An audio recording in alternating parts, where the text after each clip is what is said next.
this administration have discarded the fiction that the regime merely seeks a peaceful nuclear program. We will never allow the Islamic Republic of Iran to have a nuclear weapon. Our actions today, too, should come as no surprise to anyone. Our team has made every diplomatic effort over now almost 2 years to renew this arms embargo.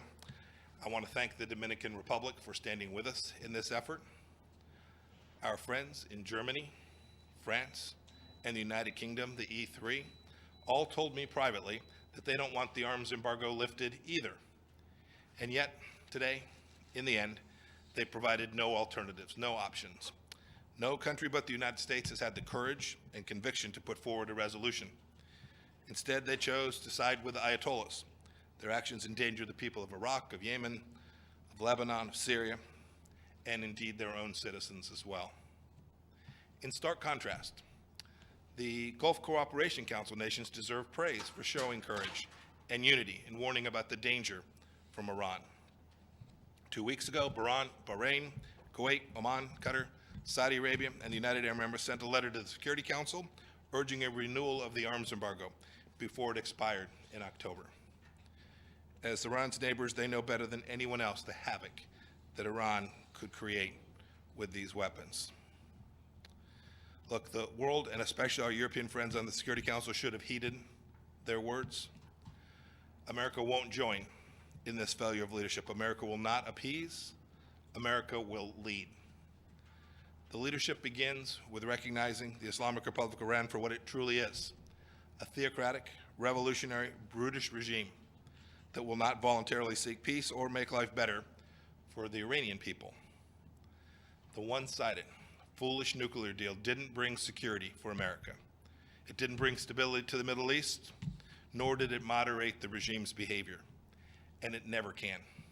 It never will. Today's actions puts additional pressure on Iran to behave like a normal country and to come back to the bargaining table.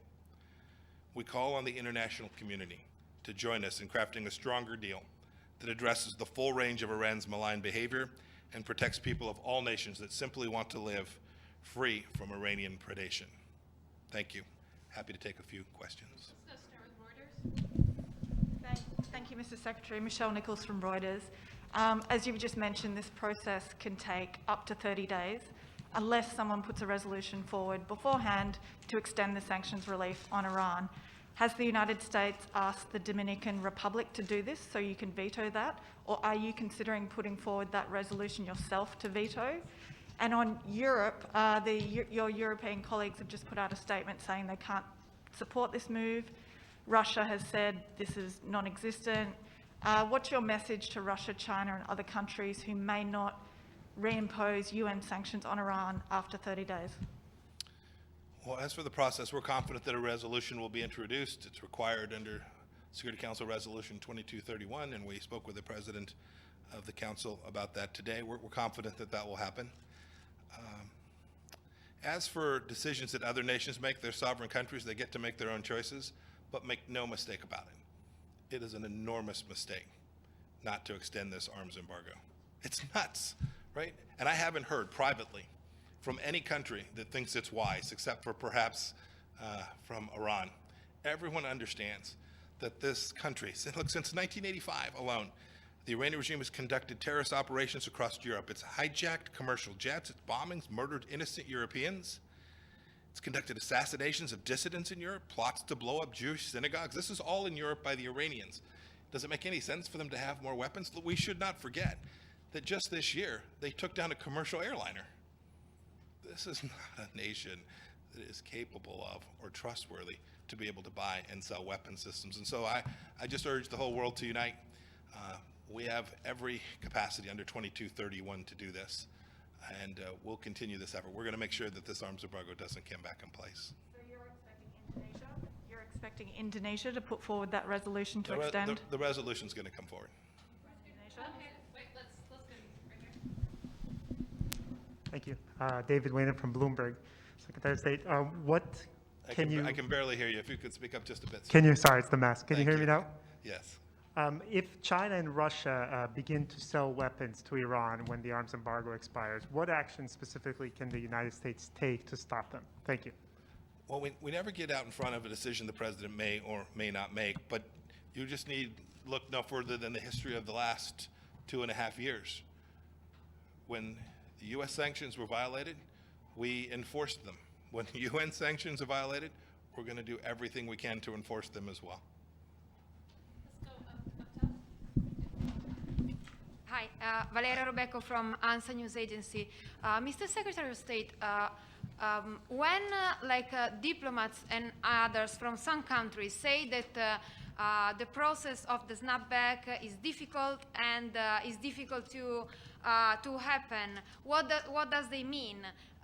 They mean because the U.S. are not in the deal anymore. So do you agree with that? Of course not, but why? Yeah. So you need to be a little more precise, and you should ask them to be a little more precise. When you say they're not in the deal anymore, what do you mean? Well, that the U.S. withdrew from the nuclear deal in 2018. Yes. That's the Yes. position of the Yes. country saying, you Yeah. know. But I know that you Yes. So this much is accurate. President in May of 2018 made a decision that we would no longer comply with the political commitments attached to the JCPOA. But go read paragraphs 10 through 12 of the 2231. They are completely separate. We provided no notice to the UN, right, when we withdrew, because it wouldn't have made any sense to provide notice. 2231 is completely independent. Indeed, I thought it'd be worthy to take just a moment to read you what the State Department, the United States State Department, told me when I was a member of Congress back in 2015. I asked this very question. I knew I'd be here 5 years from now. I'm kidding. Here's what they told me when I asked this very question 5 years ago. They knew this day would come. Here's what they said. This is signed by the Assistant Secretary of Legislative Affairs at the State Department, dated November 19th of 2015. It said everything. The Obama-Kerry-Biden State Department. They said the following. They said everything in the JCPOA and its annexes are commitments Iran made and must keep to remain in compliance. If Iran breaks these commitments, the United States can snap back both unilateral and UN sanctions. It's important to emphasize this. 2231 gave every one of the participant states the right to execute snapback unconditionally. There are other nations that are not in compliance with the JCPOA today as well. They would have the right to conduct snapback as well. It's written, it's plain, it's very straightforward. I know the Russians and the Chinese will try and obfuscate, they'll use their disinformation tactics, but just read the plain text of the document. It's not the case that a political agreement arranged by a group of parties, including the United States, can undo the amazing work of the UN Security Council. No resolution can be altered unilaterally by any country, not by Iran, not by Russia, not China, nor by the United States. Security Council resolutions can only be changed by subsequent Security Council resolutions. And so we think this is really straightforward. We think this is very simple. These UN Security Council resolutions will come back into place 31 days from now, and the United States will vigorously enforce them. Mr. Secretary, is there anything that would make you to change your mind to actually withdraw the request? And what do you think of the Russia's proposal for a summit to convene and to actually avoid a confrontation? Thank you. So there's no confrontation here.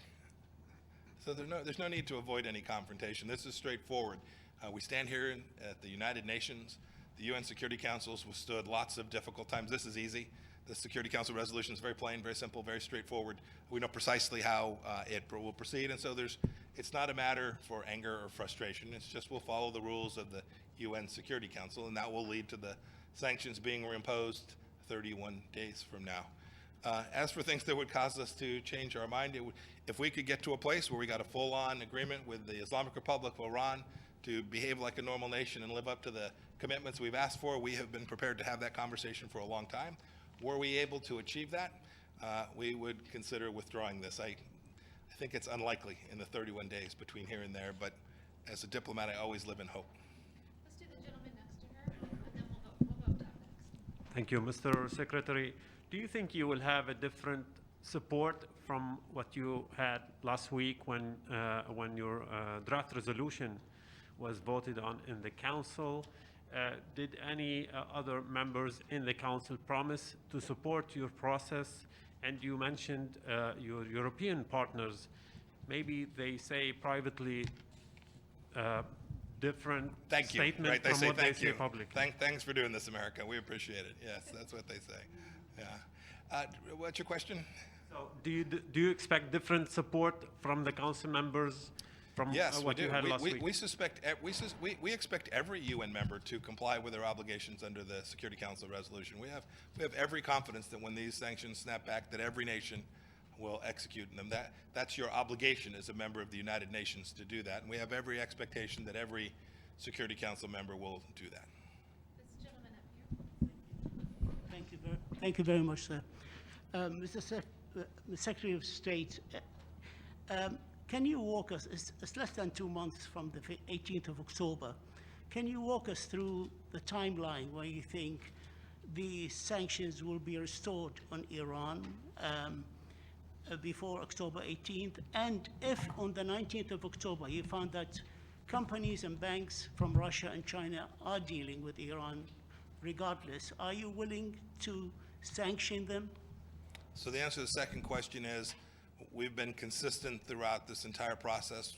Once the President made the decision back in May of 2018, we put U.S. sanctions in place, and we've done our level best to enforce them. We've been pretty effective. I remember some of the commentary, maybe from some of you, that said U.S. sanctions alone won't be successful. I would argue that today Hezbollah is a much worse place, that the militias inside of Iraq that are run and controlled by the Iranians have fewer dollars, that Iran has less capacity in Syria today, all because of the U.S. sanctions and our enforcement efforts. So I think we've been enormously successful. We will continue to enforce the sanctions after these UN Security Council resolutions come back in place. We've done it already. We've already gone after entities that violated the Iranian sanctions regime. The country is immaterial. If they're in violation of these sanctions, we'll do our level best to enforce them. It will become our obligation as a member of the UN in the same way it's been our obligation to enforce U.S. sanctions alone. It'll come back within the next 31 days. The lady. I'll take one more. Okay, lady in the green skirt. Thank you, Mr. So my question to you, I just want first to clarify something you said about the fact that you only draw out of the JCPOE politically. Can you explain that, please? And also, isn't your own sanctions that you imposed on Iran after 2018, May 2018, don't they go against the Security Council Resolution 2231? Because, thank you. So the agreement that the nuclear deal, the Joint Comprehensive Plan of Action, the JCPOA, wasn't a treaty, wasn't ratified by the United States Senate or the legislatures of other nations. It was just a political agreement made amongst the leaders. The commitments that each entered into were mutual. The Iranians are not in compliance with the political commitments that they made today. President Rouhani says that the E3 is not in compliance either, says that they haven't lived up, says that the Germans, the French, and the United Kingdom hasn't lived up to their commitments under the JCPOA as well. They may well be in non-compliance, I suppose. Those are a set of political agreements. Those are far and separate and apart from UN Security Council Resolution 2231. UN Security Council Resolution 2231 is very plain. It says this set of states has the right to execute snapback. It's not conditioned on any other activity. It doesn't require compliance. It just says these countries can execute snapback. It's very plain. It's very simple. By the way, the UN is really good at drafting documents when they want to condition them. If it wanted to say, you may execute snapback if and only if, and place a condition, it knows full well how to do that. It didn't choose to do it here. It didn't do it for a reason. It didn't do it for a reason. It wanted to make plain that any nation that found that Iran was not in compliance would have the capacity to do precisely what it is the United States did today. That's what we did. We followed the rules of UN Security Council Resolution 2231, and we have every expectation that the Security Council will do its part as well. Thank you all very much for being with me. Have a good day. Thanks for watching, and if you haven't already, please consider subscribing to our channel. And while you're at it, please leave us a comment. Thank you for watching.